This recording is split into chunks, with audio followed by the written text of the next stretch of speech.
As far as location goes, Iceland is located in both the northern and western hemispheres. It is surrounded by the North Atlantic Ocean and its eastern neighbors with Greenland. Also, you can find parts of the country are within the Arctic Circle.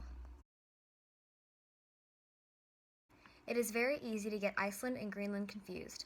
Just know that Greenland is an uninhabitable Arctic climate, where Iceland is much more mild. Also, the temperature in Greenland doesn't exceed 50 degrees, while Iceland doesn't exceed 80. Or, to simplify it, Iceland is green and Greenland is icy. Iceland's weather is moderate in the summer, with sun and rain and an average temperature between 50 and 55 degrees. In the winter, the weather is much rougher with chances of snow, sleet, and hail. The average temperature drops to 14 to 32 degrees. Iceland's landscape has many different features. There are glaciers, mountains, hills, volcanoes, and even beaches of beautiful black sand. The black sand comes from the volcanic ash. Also, the ground there has a unique moonlight feel with large boulders covered in moss filling up the plains. Fun fact, there are hardly any trees in Iceland.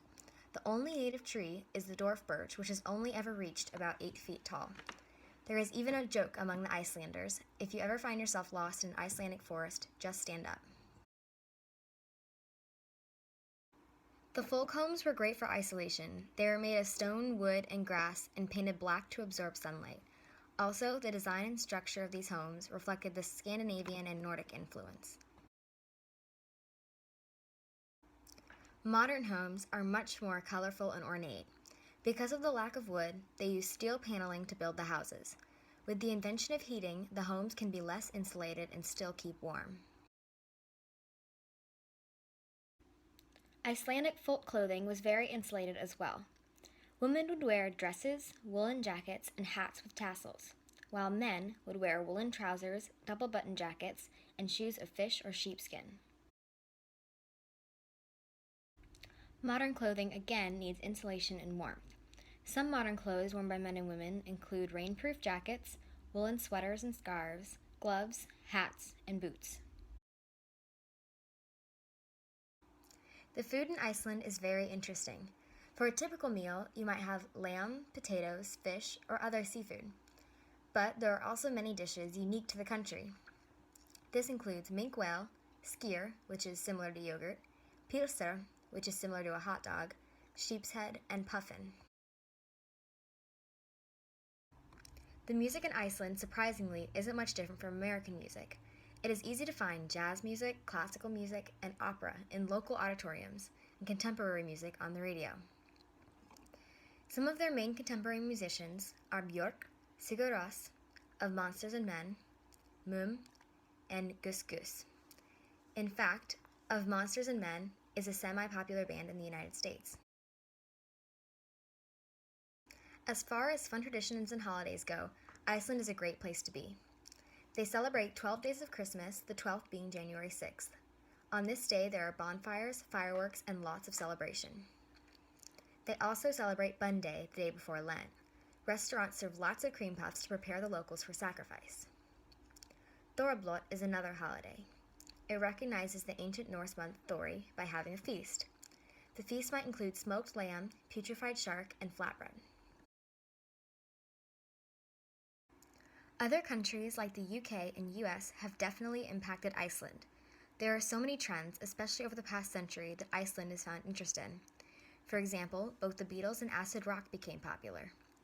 However, Iceland is very true to its heritage. It is very strong about protecting culture and preserving roots from when they were first colonized. Irish monks were the first in Iceland around the 8th and 9th centuries. They were driven out by Norwegian Vikings who accidentally landed there after searching for the Faroe Islands. The Vikings set up a camp there and decided to build a settlement. Further along, the Vikings realized women were needed to continue the colony. They went back eastward to capture Irish women and bring them back. They also took Irish men, who made great slaves.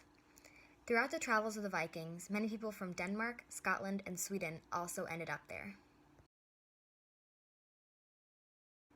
Today, Iceland isn't a very diverse country. All of the people there with Nordic or Scandinavian roots simply identify themselves as Icelandic. However, there is still a stigma against red-haired individuals following slavery from many years ago. There also isn't much in the way of ethnic enclaves. The more settled and indigenous people tend to live along the northeast edge, near to the center, while more migratory people live further southwest, nearest to the capital. In the capital, it is much more tourist and immigrant filled. There are more harbors and airports, and people in the city are more likely to speak English. Iceland's population is 91% Christian, and 75% of those belong to the Lutheran Church of Iceland. There is also a little percentage of Buddhist, Islamic, and Muslim people. Iceland's Lutheran Church, or Hallgrímskirkja, is 244 feet tall and is by far the largest church in Iceland. It was made this tall so anyone in the capital, Reykjavik, could see it. It was built by Guðjón Sigurðsson in 1986. He also incorporated the Icelandic landscape into the church by allowing the exterior to resemble lava flowing and cooling on basalt rock. The language of Iceland is known as Icelandic. Icelandic comes from the Indo-European language family and belongs to the North Germanic subgroup. Icelandic is spoken by about 330,000 people. Of that 330,000, about 320,000 live in Iceland, about 8,000 live in Denmark, about 5,000 live in the US, and over 1,400 live in Canada.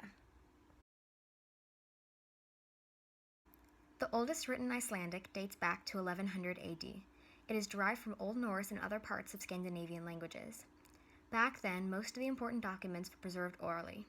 In fact, when Iceland had its first parliament, the leader would have to recite all laws by memory.